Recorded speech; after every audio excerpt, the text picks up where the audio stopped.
ကျေးဇူးတော်ရှင်ဧကမဟာပန္နိတမောဂုတ်ဆရာတော်ဘုရားကြီးအမရပူရမြို့မင်္ဂလာရိပ်သာဓမ္မယုံကြီးပေါ်တွင်9 ရက် 4 လ 59 ခုနှစ်၌ဟောကြားဆုံးမတော်မူအပ်သောစင်သေးနဲ့ကြီးဥပမာပြနတိသုတ်တံအရွယ်တစ်ပါးပါးမှာတရားအားထုတ်ပါတရားတော်ကောင်းပါလေမိမိကိုယ်ကိုမိမိပရိစ္ဆေရပါလို့ပြောမိမိကိုယ်ကိုမိမိပရိစ္ဆေရပါလို့ဓမ္မတွေအားပရိသေလိုက်ရောကုံကရမကြီးကအယောသုံးပါးမှာတပါးပါးမင်းတို့ကြားလို့ရှင်သူတော်ကောင်းတဲ့ကိုလုံကြလို့ခေါ်လိုက်အယောသုံးပါးရှိတဲ့မြတ်ကတပါးပါးကိုသူတော်ကောင်းလို့လို့နှစ်ပါးတော့ရှိပါကြတဲ့ငယ်တဲ့ရွယ်ရှိပါဆရာတဲ့ရွယ်နောက်တစ်ပြည့်ရောက်လာလို့ရှိရင်သူတော်ကောင်းအလုပ်ကိုကျိုးစားလုပ်ကြလို့ပြောတယ်သုံးပါးကလေးတာဝတ္တိရှိပါရဲ့မလိုက်ကောင်းဘူး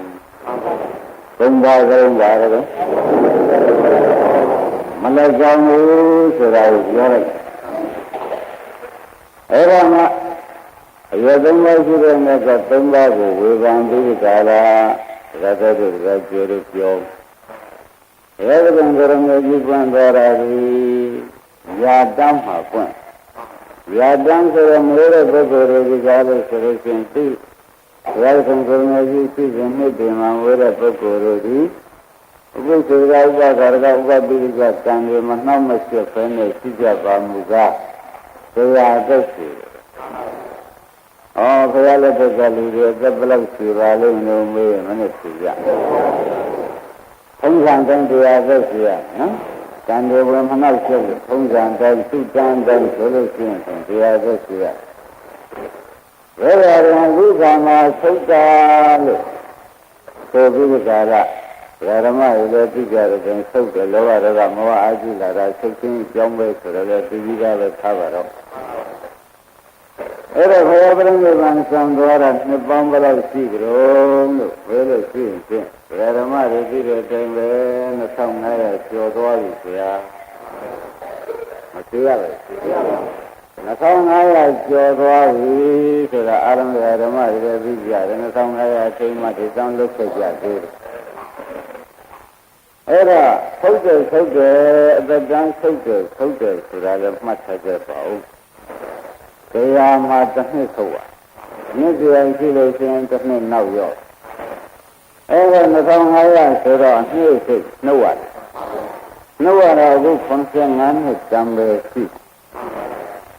သဘောကျ95နှစ်တန်ပဲရှိမယ်ဆိုတော့အလုံးတရားဓမ္မတွေမှတ်ပါအခုမွေးတဲ့ပုဂ္ဂိုလ်တွေသတ္တင်ရှိရရင်ဘယ်လောက်ရှိပါအမှန်တန်ကံသူရဲ့ခြေဓာတ်ကိုမထည့်နဲ့ကျမ်းစာကြီးကိုကြည့်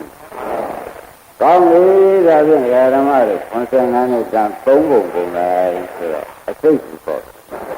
3ပုံပုံလိုက်တော့ဘယ်လောက်ရအစိတ်ကြီးဆိုတော့ရွယ်3ပါးပထမအစိတ်ကတစ်ပါးဒုတိယအစိတ်ကတစ်ပါးတတိယအစိတ်ကတစ်ပါးဆို3ပါးမယ်ရွယ်3ပါးဆက်ရွယ်3ပါးဆက်ဒီကြလာတော့တပါးပါးမှာမင်းတို့သူတော်ကောင်းလို့လုပ်ကြအစဆုံးကာယသမီးရှိပွားရေးဆိုတဲ့၅ပါးကိုကာမဂုဏ်ကိုမလိုက်စားကောင်းဘူးလို့ခေါ်လိုက်သဘောကျအဲ့ဒါကိုရွယ်သုံးပါးရှိတဲ့မြတ်ကပထမရွယ်မှာဘယ်သူမှမလိုက်နိုင်လို့အသာထားပါအစိတ်လောက်ဒုတိယရွယ်လိုက်ဖို့ဖြင့်အာမလိုက်နိုင်လို့ဘောဇာတိကအင်းနဲ့သားတွေနဲ့သားသမီးတွေလူလာမမြောက်သေးလို့ဒီဘဝရဲ့အခြေအနေတွေထားလိုက်ပါတော့50ပြည့်သွားဒီက25နှစ်တန်နေဖို့ရရှိတယ်ဆိုတာကပြောဖို့ရမလို့တော့25နှစ်တန်ကိုအဲ့ဒီ25နှစ်မှာဖြင့်ဒကာကျေတို့ဒကာသိတို့အာလုံးတွေအာရမတို့ဒါသူတော်ကောင်းလုံးနဲ့အစဉ်ကုန်အောင်နမောလို့ရှိရင်ပရမရေလည်းမသိမိုင်မှမှုနဲ့အစဉ်ကုန်ဒုတိယအစိတ်မှာလည်းဒကာဓမ္မတို့ဒီဒီကတန်ခါရသမီးစီပွားရေးကိုအရေးကြီးလုပ်နေရတာနဲ့ပဲမလိုက်နိုင်ဘူး50ကျော်တယ်ဆိုလို့ရှိရင်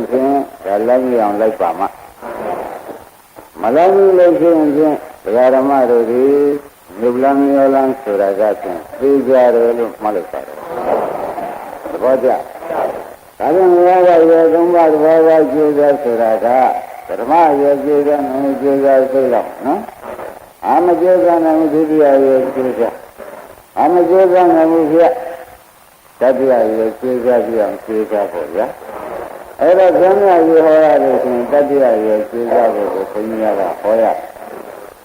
ပညာယတ္တရာမန္တရိဇရေယပန္တိတောရေသုံးပါးရှိတဲ့နေ့ကပညာရှိပုဂ္ဂိုလ်ဖြစ်ခြင်းလို့ရှိရင်ပညာနဲ့နိဗ္ဗာန်သွားခြင်းလို့ဒုက္ခခတ်တဲ့နည်းနဲ့ကြားလို့ရှိရင်တတိယရေမှာကျိုးစားပါဆိုတော့50နှစ်ကစပြီးကျိုးစားဖို့လားအာဣဇေဝဇေဝနဲ့ဆိုလို့ရှိရင်ဓမ္မရေလို့ကျိုးစားမှကောင်းဒုတိယရေလို့ကျိုးစားမှကောင်းတာရှိတော့ဣဇေဝဇေဝနဲ့ရှိအဲ့ဒီကလွန်မြောက်ပြီးဣဇေဝဇေဝယနေ့ကနဲ့ဆံလာတတိယတို့မသိပါဘူးမသိရင်မဲ့တတိယတို့တော်တော်သိရှိလာတဲ့ဆင်50ကျန်ကျိုးစားမှပဲသဘောကျအကယ်မကြိုးစားလို့ရှိရင်ဓမ္မတို့မြုပ်လန်းမှတပါးသွားရလမ်းကိုမရှိဘူးလို့မှတ်ထားစမ်းပါမြုပ်လန်းမှတပါးလမ်းကိုမရှိတော့ဘူးဆိုတော့မှတ်ထားပါအဲ့ဒါဥပဒနာတရားမဟုတ်ခင်ဒီဝိသုဇောလေးတစ်ခုပြောပါဦးမယ်ဓမ္မတွေအရာသုံးပါးလောက်ရမယ်ဆိုတဲ့ဥစ္စာဟာမလောက်ရင်ပဲလို့လောက်ရင်ပဲလို့ဆိုတဲ့ဥစ္စာကကျေလို့မှတ်ရတယ်ဘယ်လိုပါလဲမလဲဆိုတော့ဘုန်းကြီးတို့ဘုရားလောင်းနေခြင်းခါတုန်းကနှိခြင်းခါတုန်းကပေါ့ဗျာနှိဆိုတာပါရမီမပြည့်သေးတာကိုဆိုပြီးအဲ့ဒီခါတုန်းကတည်တည်သားလို့ဆိုလို့ရှိရင်ပြင်းရင်းသားဖြစ်ခဲ့ပါတယ်သဘောကျဘုရားလောင်းကဘာဖြစ်တယ်ဒီနာမည်ကိုပြောလို့ရှိရင်အရင်ကမင်္ဂလာလေးလို့ခေါ်တယ်အရင်ကမင်္ဂလာလေးလို့ခေါ်တယ်ဝါငယ်လေးရှိပါသေးတယ်အဲဒီသူ့ကိုယ်ကိုယ်လုံးရဲ့ပုံနာကြီးရဲ့သားကလည်းကောဏကဆိုတာဒီဓမ္မတွေရှားဘူးတဲ့အတိုင်းဒီခေါ်ဘက်တော်ဖြစ်နေပါတယ်အရင်ကမင်္ဂလာနဲ့ခေါ်ဘက်တော်ဖြစ်နေတယ်သူတို့ဒီသံဃာဆက်ဆုံးလေးဆိုလို့ရှိရင်သင်္နိသာယိမနဲ့ဘုံနာကြီးသာဘရောဘုံနာကြီးသာသောဏကနဲ့ဗျာထောင်လို့ပြီးပြီးတက်တပုကြီးကိုပညာရှင်2ယောက်တွဲပြီးအဖော်ရှင်းနဲ့ဆောက်လိုက်တယ်။လောက်လိုက်တဲ့အခါကျတော့ရှင်တဲ့တပုကြီးရောက်ကြပါတယ်လို့ဆိုကြပါလိမ့်။မင်းသားတို့သင်ရတဲ့အတ္တတွေဂုံသင်ပေးတဲ့ဘုရားကြီးကပရိဘုံနာဤသားကိုလည်းပရိတို့အတ္တတွေဂုံသင်ပေး။ဒါမှမဟုတ်ဒီကားလို့ဆိုရင်အတ္တဆုံးပြီးဒီကရာ20လောက်ရှိတော့ပြန်လာကြတယ်ဆိုကြပါလိမ့်။ပြန်လာကြတဲ့အခါမှာသူတို့ဒီကားလို့ဆိုလို့ရှိရင်စက္ကတိုပြေကနေပြီးအရင်ကပြန်လာတဲ့အခါမှာသူတို့ဒီကားလို့ဆိုလို့ရှိရင်တခုသောမင်္ဂလာခန္ဓာမင်္ဂလာဆောင်ခန္ဓာဝင်ကြမင်္ဂလာဆောင်ခန္ဓာဝင်ကြတဲ့ခါကျသူတို့က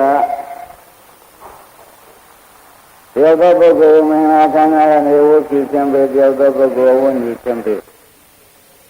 သင်္မေရခေါဏပရိဘုံနာဣတာသောဏကကဝိသိဘောထိုင်ဝရခွင့်ရရအရင်ကမင်္ဂလာကဝိညာဉ်ဘောထိုင်ဝရခွင့်ရရဆံကြသို့တော်သူတို့ပေရင်တိန်ခါအလုံးစုံကုန်နေတဲ့သူတို့ကသူတို့ဘုရားနမိတ်တွေအင်္ဂဝိဇ္ဇာနည်းနဲ့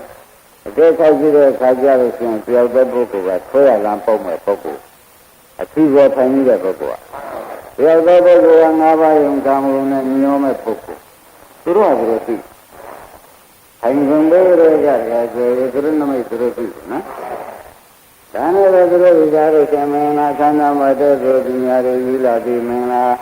ရှိတဲ့စကားတွေသုံးမင်္ဂလာရှိတဲ့ကာထာတွေရွတ်ဖတ်ပြီးမင်္ဂလာဆောင်မှစောတော့နေဆိုင်ပြီးဒီကားလိုက်ဝါကြပြန်လာဖို့လို့တိုင်းပြည်ပြန်ရပြန်တယ်တိုင်းပြည်ပြန်ကြတဲ့အခါကျတော့သူတို့တော်တော်လေးကမိတယ်အဲဒီတိုင်းပြည်မှာတိုင်းပြည်အုပ်ချုပ်မင်းလုပ်နေတဲ့ရှင်မင်းကနိုင်ရဆံ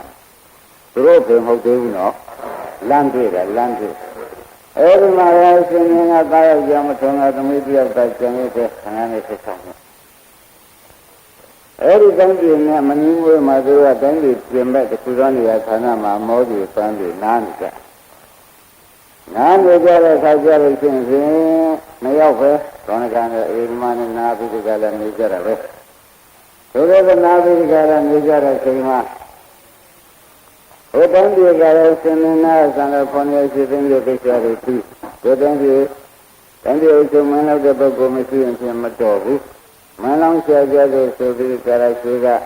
ထိုက်တဲ့ပုဂ္ဂိုလ်ဆိုက်စီပြီးဆိုပြီးမြင်းကပြီးကြလားမင်းရောက်ကြရရခါပေါ်တင်ပြီးဖုန်တင်ကြဆွတ်တယ်ဆိုတာသိဆုံးတယ်အဲဒီတော့လိုက်ကြတယ်လက်လိုက်တဲ့အခါကျလို့ရှိရင်တဲ့ဖုန်တင်ကြလို့တော့ဖုန်တင်ကြကမြို့ရှိကဆက်ပြီးခொနကသောနကရဲ့ရင်းသမားတို့နားနေတဲ့ကြောက်တာရှိတယ်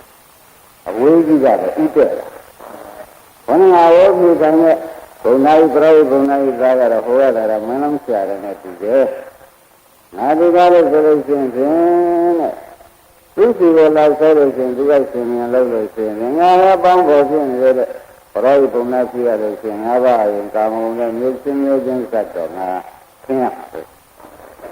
အဲ့တော့ဟောရတာလာမြင်လို့ရှိရင်သူတို့စီစိုက်မှာကိုစိုးရင်တဲ့အတွက်ခொနကဟိုစီပေါ်တိုင်းနဲ့သောနကကတော့တိုးရဲဖြစ်ပြီးခန္ဓာဘုန်းကြီးတို့ဘုရားတော်အရင်မှမင်းသားကတော့မြင်ရတဲ့နေတော့ခါဒီကစိုက်တာပေါ့ဗျာယထာဒီကစိုက်တာနဲ့ဒကာဓမ္မတို့မင်းတို့ဘာလို့လာကြတော့ဒီမှာမင်းသားကမေးတယ်အာဒီလိုဒီဘက်ကမျိုးစုံမလို့ဖို့တင်ကြလက်တာအရှင်နဲ့သာစိုက်တယ်တဲ့အတွက်အရှင်ခံလဲလာပြီးကြလာစိုက်တယ်ဆိုတော့မျိုးစုံမလို့ခေါ်ရဒီမှာငါမူပါတဲ့ဒီအစုံမလို့ကိုထောက်တဲ့ပုဂ္ဂိုလ်ဖြစ်လို့သောကြောင့်ဘုရားသာဘောတက်ပြီးတဲ့ကာလတန်းကြီးအစုံမလို့တဲ့ရှင်ရှင်စစ်ကိုရက်ဆောင်ပေးပါလို့သူပြောကြတာပေါ့အဲဒီကမှာတော့ဘုရားတွေပြန်ပြီးတဲ့ကာလတခါတော့ရှင်ရှင်စစ်ကိုရောက်ပြီးတဲ့ကာလတန်းကြီးပြန်လှည့်မောင်းသွားပြန်လှည့်မောင်းသွားပြီးတန်းကြီးပြန်လှည့်သွားမောင်းသွားလို့တော်တော်လေးရောက်တဲ့ကခဏကတော်တော်ထွက်ပြီးတဲ့သောနကတော်တော်ဒီငယ်ရှိကဒီကြောက်ကြပေါ်ပြန်ရောက်ဩငါတို့ကဖြင့်ကြောက်ကြပြီကြောက်ကြပြီ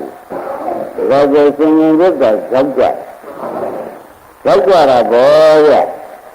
ဒုက္ခမျိုးစုံသူ့ပေါ်ကုန်ပုံတော့မယ်ဆိုတာမသိကြဘူးလောကုတ္တရာမျိုးလုံးနဲ့ရှိပါလောကုတ္တရာမျိုးလုံးနဲ့ရှိတဲ့ရှင်ရင်တို့ကဘာလို့လုံးဆိုဒုက္ခမျိုးစုံအကုန်ပုံရတာဆိုပြီးသင်္ကေမဝမှာမလမှာတဲ့သုဒ္ဓဝံရာဇဝပြမှုတွေကျင်းရအောင်လုပ်မှုလား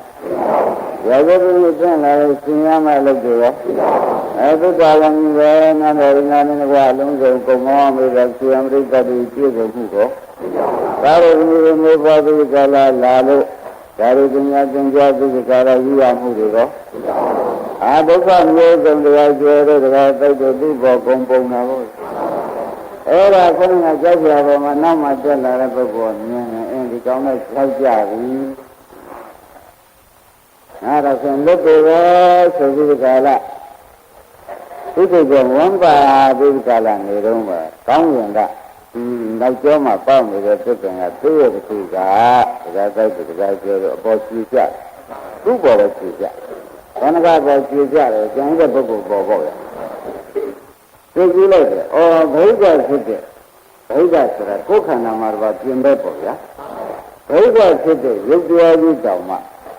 ဟောက်ပြန်ဖြစ်ပြီးတဲ့သဘောတည်းရှိတယ်။ဒါကြောင့်မခိုင်မမြဲတဲ့သဘောကြောင့်ကြည်ကြလာတယ်။ကိုယ်ဥပ္ပဒ္ဒသဏ္ဍာန်မှာရှိပါအောင်မယ်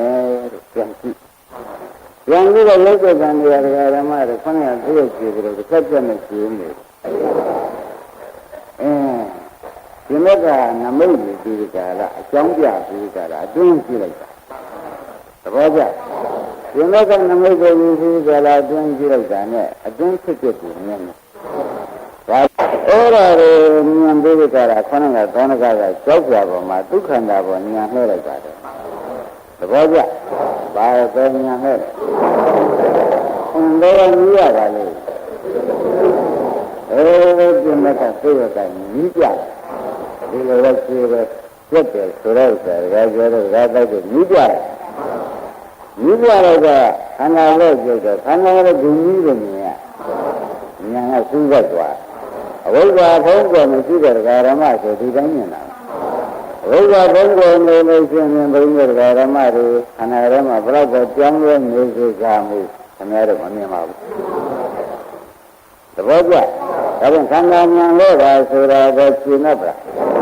ဘိဓဉာဏ်လုံးနဲ့ဘိဓပြတ်တယ်လို့ခန္ဓာအတွင်းခန္ဓာမှာလည်းပြည့်စုံနေတယ်ဆိုတာဉာဏ်လို့ပါအဲ့ဒီဉာဏ်လို့ပြီးနေတော့ဘုရားပုဂ္ဂိုလ်မှာအဖြစ်အပျက်ကိုမြင်တာပေါ့ဗျာခန္ဓာကိုယ်ကြီးယုတ်ဓမ္မတွေဖြစ်တဲ့ဒီမြင်လိုက်ယုတ်ဓမ္မတွေဖြစ်တဲ့ဒီမြင်လိုက်မြင်ရကနေဒီကလာကြည့်ပါများလာတဲ့အခါမုန်းပေါ်ဗျာဉာဏ်ရှင်တဲ့မြင်တာရတာဘုဒ္ဓညာမုန်းတာဘူးဒါလည်းမုန်းနေတယ်ရှိပြီးကြလာနေတော့ဩဒါရီဟာရုပ်တရားနာတရားလို့ကပြောတာပြောရတယ်သင်္ကေတဒုက္ခရောက်နေတဲ့ဒုက္ခတရားရှိပြီးပါလားလို့ဒုက္ခပိုင်းခြားဒုက္ခရယ်လို့အစ်ဆုံးပြည့်ချတယ်သဘောကျဘယ်လိုမှဆုံးပြည့်ချ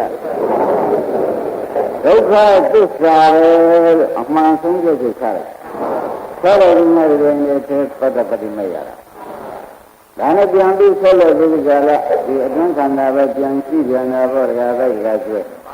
ဟောဒီဘဖြစ်တဲ့ဒီမင်းဖြစ်တဲ့ဒီမင်းဖြစ်တဲ့ဆုံးဒုက္ခသစ္စာဆုံးတဲ့ဆိုင်တဲ့ဖြစ်တဲ့ဆုံးညာ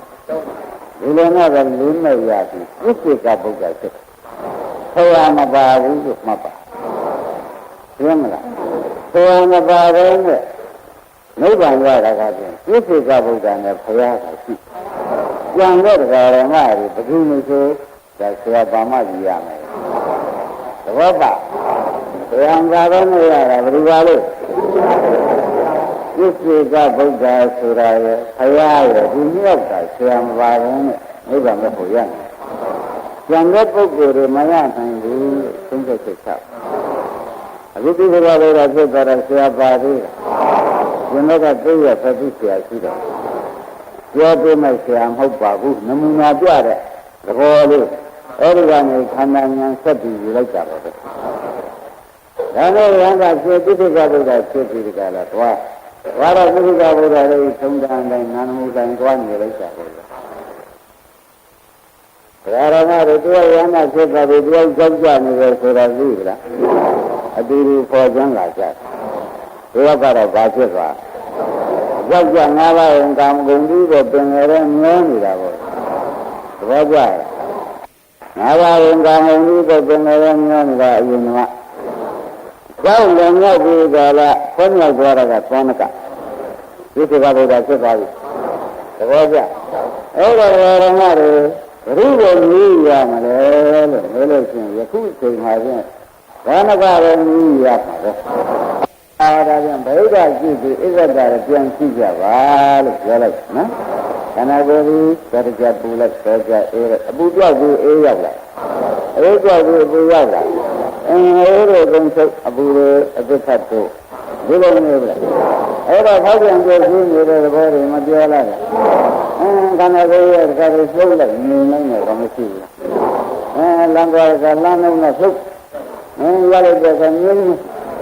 လှုပ်လိုက်နေလားလှုပ်တယ်ပြောလို့အမြင်ရောက်တာအမြင်ရောက်တော့အလှုပ်တစ်ခါပေါ်လာဒါတွေဘာဖြစ်နေတာလဲမင်းမနဲ့ပြောကြအဲ့ဒါတွေမြင်တော့ရုပ်တယ်လည်းဒီလိုကြောင်းပါလားရုပ်ကြောင်းတော့လည်းစိတ်ကလည်းကြောင်းပါလို့လို့စိတ်ကြီးမြင်လို့စိတ်မရှိစိတ်ကမြင်နေရုပ်ကမြင်နေဆိုရတာကလို့လို့စိတ်ဆိုပြီးမှမြင်နေတဲ့စိတ်ပေါ်လာတယ်အဲ့ဒါနာမ်ဘက်ကလည်းဖြစ်ဖြစ်ရုပ်ဘက်ကအဲ့ဒီဖြစ်ဖြစ်ကိုမြင်ပါညာခေါ်ကြဒီပြမတ်ကပြတ်တယ်သိတာတွေမြင်တိုင်းမြင်တိုင်းဒကာဓမ္မတွေအတွင်းကျရှိတယ်ကိုလည်းညာလှဲ့ရှိသေးကြဒီလိုအတွင်းကျရှိတာမြင်လို့ရှိရင်ဗာညာရရောဂဝိဒညာရလို့ရှိရင်ဒကာဓမ္မတွေကမှတ်လိုက်တယ်ဒုသိစိတ်ဆိုပြီးဒီဘဝမုတ်ဆုံးမှသိကြတယ်ဒီဘဝသံဃာစခန်းသိမ်းမှဒုပဲသုံးချက်ကြပါဒါရောဂဝိဒညာရရင်နော်ယောဂဝိဒညာရသိတဲ့ကာလနေတဲ့ပုဂ္ဂိုလ်ဒီမောဒရနိုင်တယ်ဆိုတာသုံးချက်ကြပါဒါရောဂဝိဒညာကနေပြီးဒကာဓမ္မတွေစိတ်တပြီး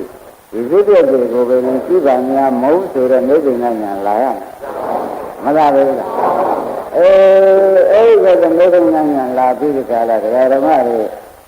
ဘုကြည့်နေရတာဘာကြည့်နေရတာတုံးလို့ကိုယ့်ဟာကိုယ်ဝေဖန်ကြည့်တော့ခဏခဏပြည့်စည်ဖောက်ပြန်နေတာရှိရဒုက္ခကြည့်နေရ နံပဲကြည့်လိုက်တော့ရုပ်ပဲကြည့်လိုက်ဒုက္ခကိုကြည့်နေရဒါဖြင့်ဒီထဲမှာငါလည်းမဟုတ်ဘူးလည်းမဟုတ်ကောင်းတာလည်းမဟုတ်ဘူးဘာမှလည်းမဟုတ်ဘူးဒုက္ခသက်သက်သာရှိတယ်လို့ကိုဉာဏ်နဲ့ကိုဆုံးဖြတ်ချက်ချကိုကချက်ကြတယ်ဆိုပြီးကိုကပြောတဲ့အတိုင်းချက်ရမယ်ဟောဒုက္ခလေးကြီးပြနေလို့ရှိရင်ကိုဉာဏ်ကဘယ်လိုဆုံးဖြတ်ချက်ချဒုက္ခကြီးပဲလို့ဆုံးဖြတ်ချက်ချလို့ရှိရင်အဲ့ဒါဒုက္ခပိုင်းခြားတယ်များသဘောကျဘာညာခေါ်ကြ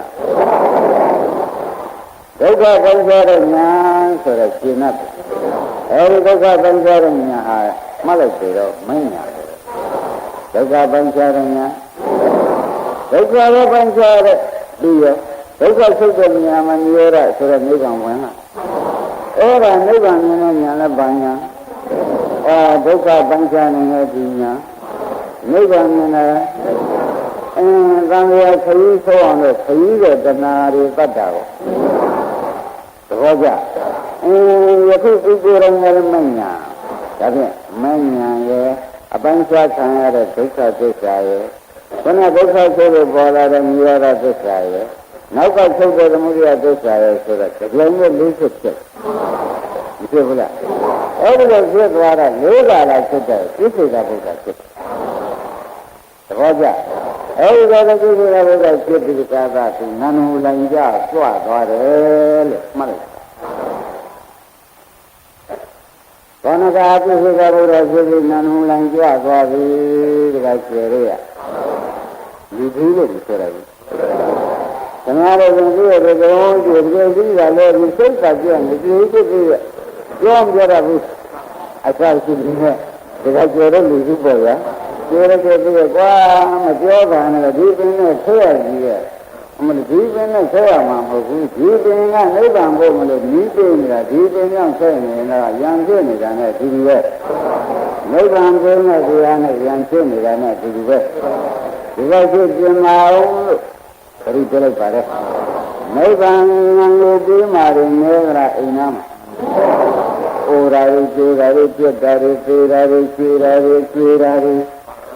ဒါကြဘလောက်နာမည်နဲ့ဘူးဘယ်တော့မှဒါရီခန္ဓာကိုယ်ခန္ဓာသူတို့ဉာဏ်လေးခန္ဓာပြန်လဲတယ်ဆိုတော့ဒီတိတိကဗုဒ္ဓအလောင်းတွေဟုတ်ဘုရားအလောင်းတွေဟုတ်တဲ့ဆိုရယ်ခင်ဗျားတို့ဒီလိုမျိုးပြမဲ့ဆရာမရှိတော့တခါမှမရှိဘူးဒီရောက်ကြတာကိုယူပြတဲ့အတွက်ရှိသေးပါဟောကြည့်ရင်ဒီကားတဲ့ခရစ်ယာန်ယုဒ္ဓမကိုခေါ်ပြန်ပြပြီးတာမိယာကနေပြီးကရင်ရင်းယာကနေပြီးရောရကနေပြီးရှိဖို့ခေါ်ပြန်ပြလို့ရအဆွေးရမလို့ဘူးလားဒီကံနာကြီးရောဒီလိုရနေပြီလားအဲဒီလိုပြန်ကြည့်မြင်ကြည့်ကြပါဆိုတာကိုလည်းအထူးပဲကြည့်ကြတယ်ခင်ဗျားတို့ဒီလိုကြည့်ပေးမဲ့လို့မရှိဘူးဆိုရင်မနှခိုက်ဘူးခင်ဗျားတို့ဆရာကျင်းလို့ကိုရတဲ့သူတော်မဟုတ်ဘူးဆရာကျင်းလို့ရတာကဘုရားနဲ့ပြည့်စုံတာဘုရားသဘောကျအဲ့ဒါတော့ဆရာကျင်းလို့မရမဲ့ပုဂ္ဂိုလ်တွေမို့ဆရာနည်းပေးနေတယ်ဆိုတာလည်းရှင်းတတ်ဖို့ကောင်းပါတယ်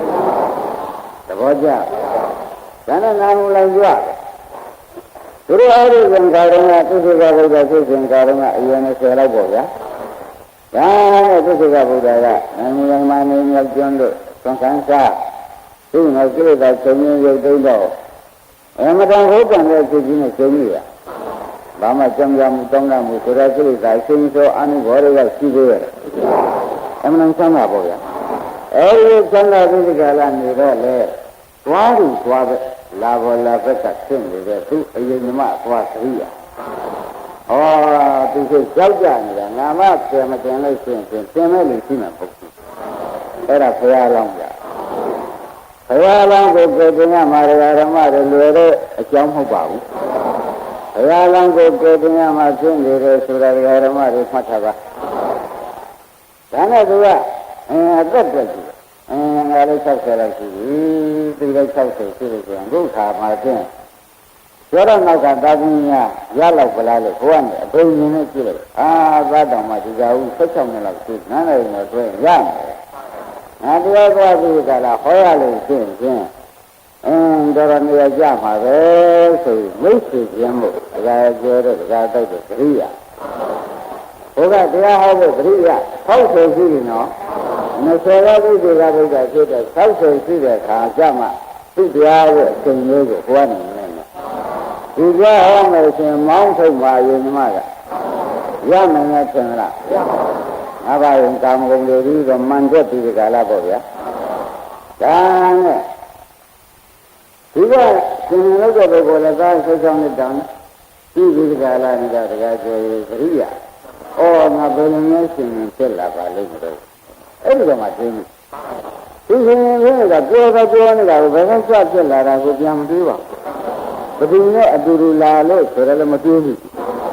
ဘလောက်မြန်ငါးပါးကိုမြည်ပြမိုက်ချက်လွန်နေတယ်ဆိုတာကတကယ်ကျေတို့တကယ်စိုက်တဲ့ရင်းကြီးရောသူကလည်းရှင်သတိကိုမရအဲ့ဒီ60ရှိမှဒီကျင်းကြီးအရင်ကမင်းသားက60ရှိမှကျင်းကြီးတယ်ငါပဲလို့ရှင်ဖြစ်လာပါလိမ့်မယ်ဩငါတို့ကတော့ဒီတော့ပညာကပြန်လာကြောက်ကြတဲ့ကငါနဲ့ကောင်းကနဲ့ဒီနေတာပါလားဆိုပြီးအဲ့ဒီကြမှာငါတကယ်ရှင်ပြောခုခါဘယ်များပြပါလိမ့်မလို့ခိုးတော့ကနှုတ်တောင်မဆန်းနိုင်ဘူးကြငါပါရင်ကာမဂုဏ်မှုလိုက်တဲ့ဖြစ်ခြင်းတခါတော့ကြောက်ကြလိုက်တဲ့ဖြစ်ခြင်းဟမ်အဲ့ဒီလိုက်ခဲ့လို့မှခေါ်ပေါ်ရရဲ့ဘုရားလည်းမခေါ်တာအကျိုးကိုတော်တော်ကပုံတာပါပဲသိမလားရဲ့အဲ့ဒါနဲ့တဲ့သူကလည်းသတိရတော့တန်းကြီးတကယ်လုံးကြောင်းများမောင်းခတ်တော့ငါဤတငယ်ချင်းသောနကအတန်း20ကကိုးခဲ့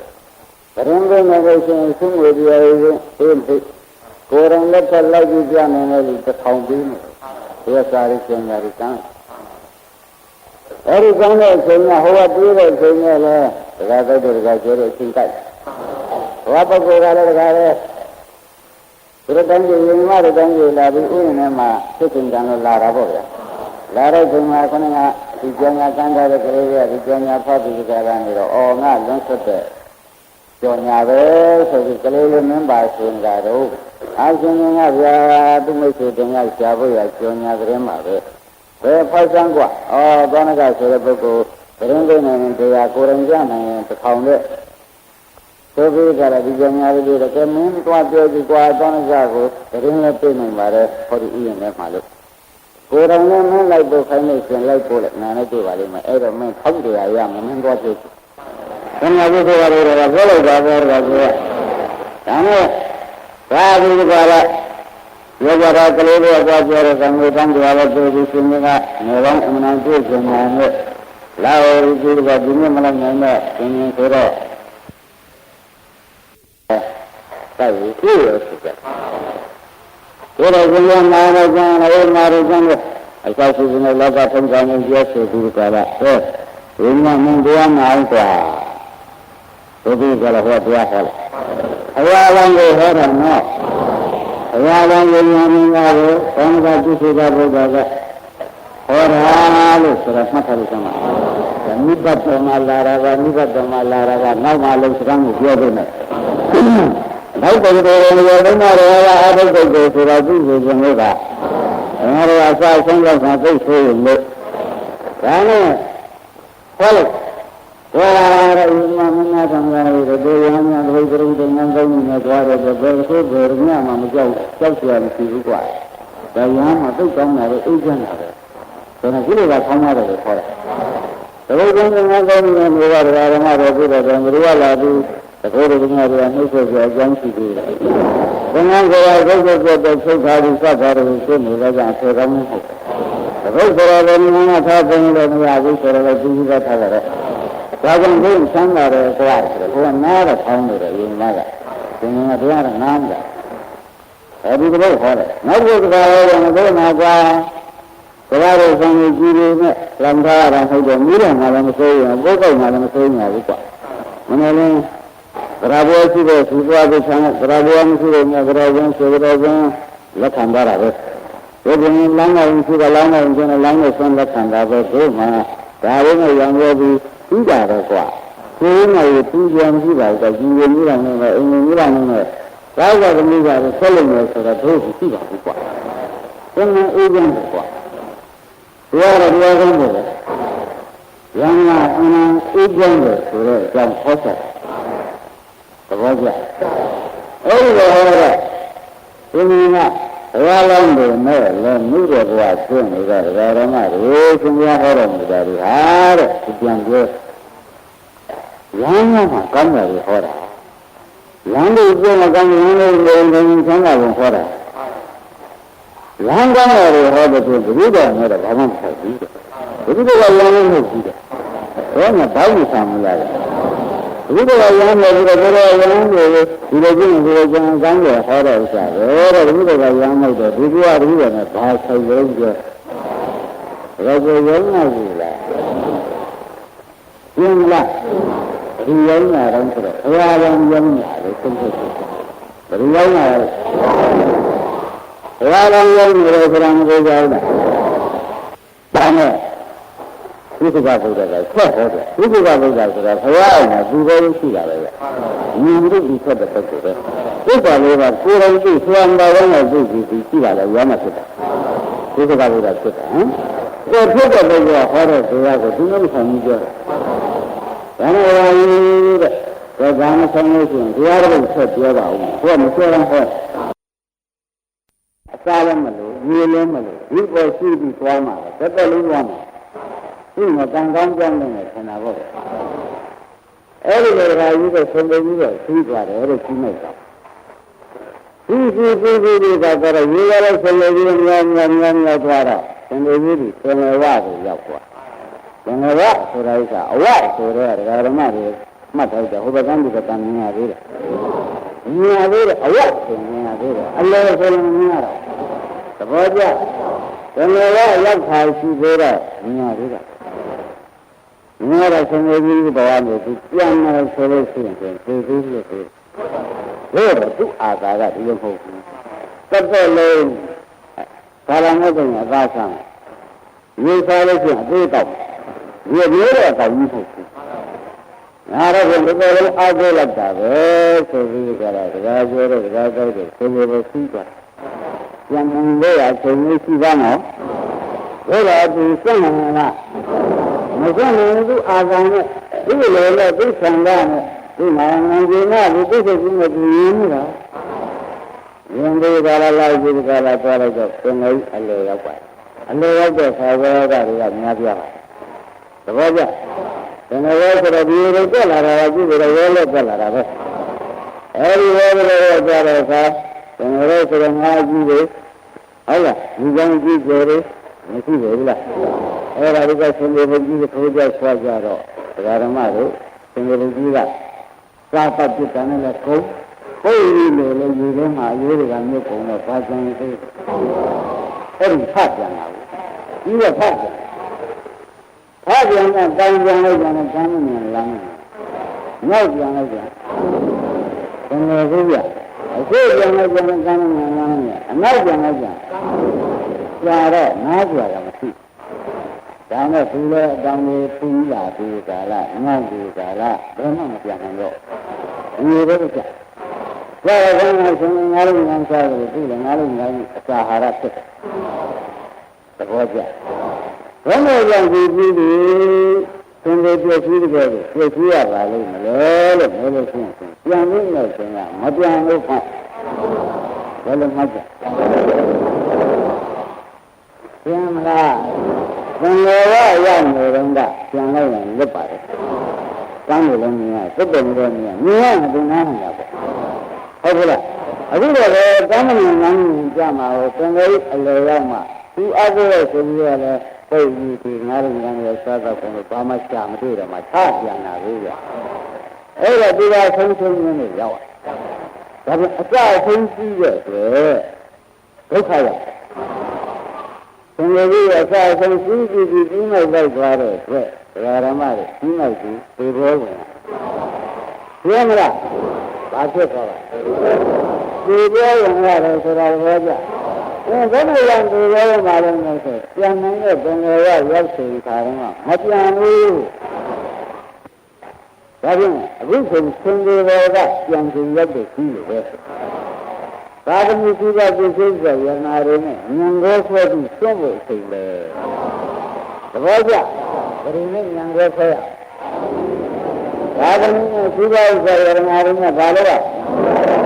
ဉ ကိုဖရမယ်ဒါတွေငါ့ကိုငါဥစ္စာမဟုတ်ဘူးတဲ့မိစ္ဆာဒုက္ခနတ္တတွေပဲတဲ့ခင်ဗျားတို့ကိုယ်ရေးကိုရှာဖို့ဒီကိုထားတာပေါ့ဉာဏ်နဲ့ထားပြီးတဏှာနဲ့ဆက်ထားလိုက်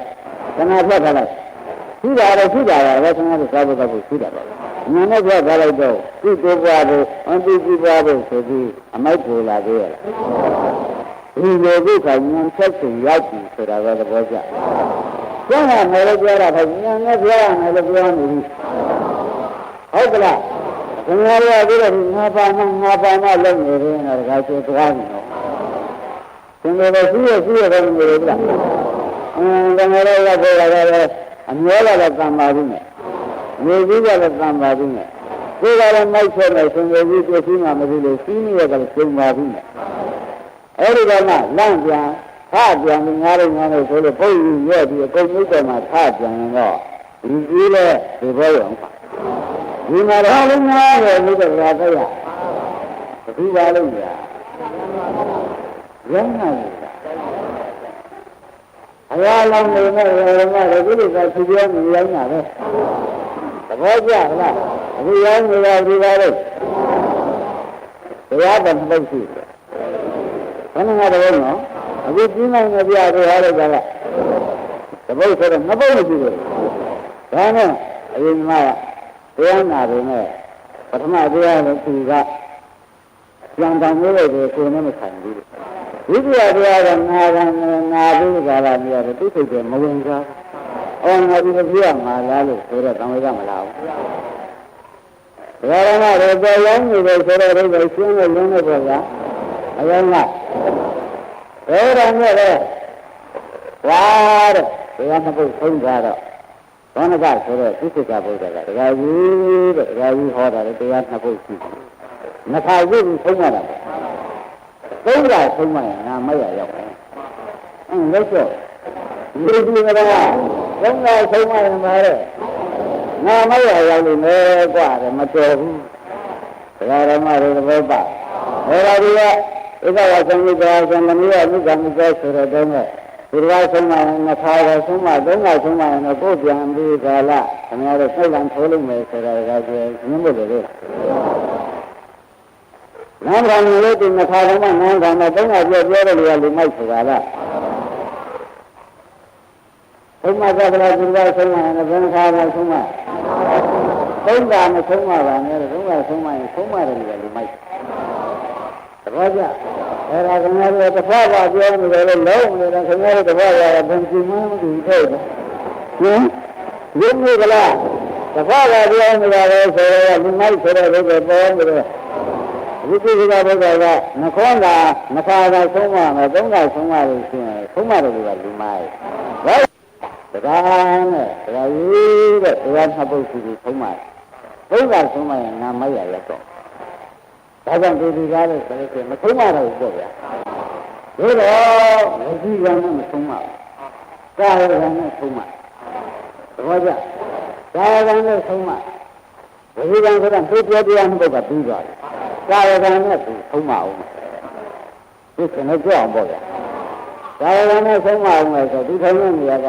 မြင်မှုလေးတွေကိုဒီမှနဲ့သူပြောနေနှက်တာပေါ့ညာဒီကောနဲ့ကောင်းတယ်ကြံ့တယ်ပြန်ပြီးရှင်းနေတဲ့အပေါ်တဲ့တယ်ကမှဒီမြင်မှုတွေကခါဆိုင်တော့ရှင်းနေကောင်းတော့ကြ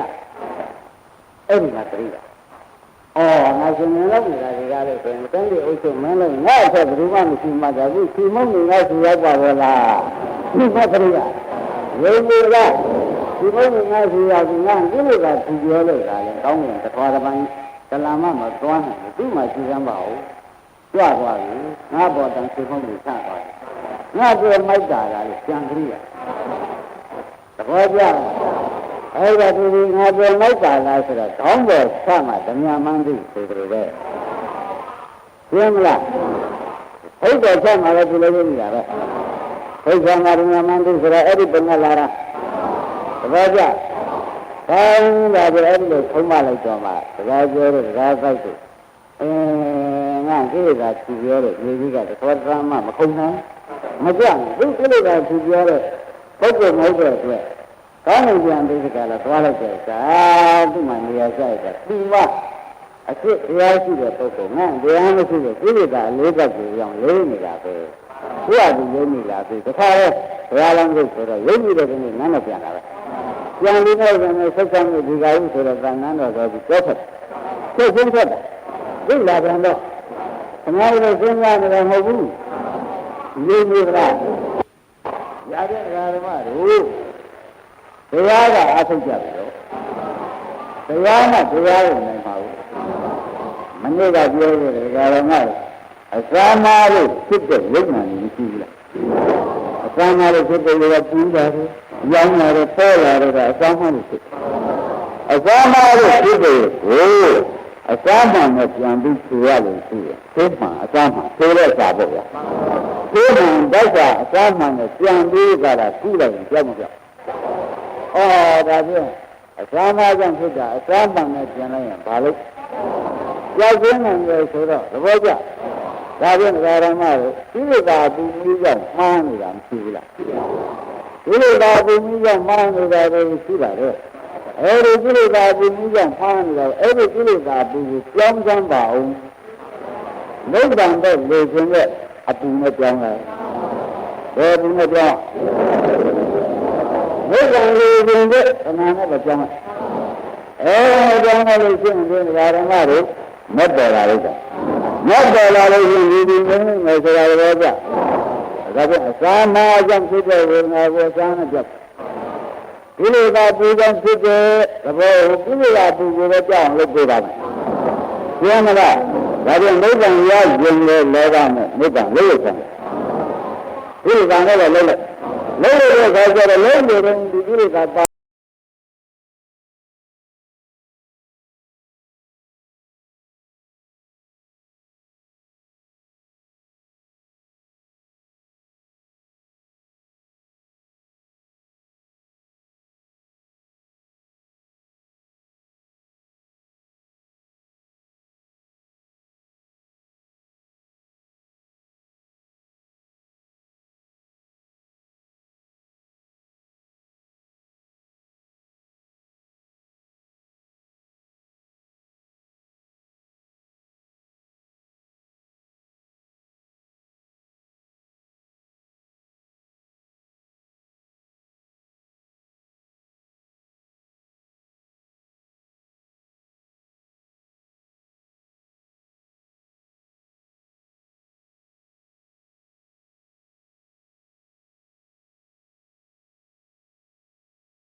ဘ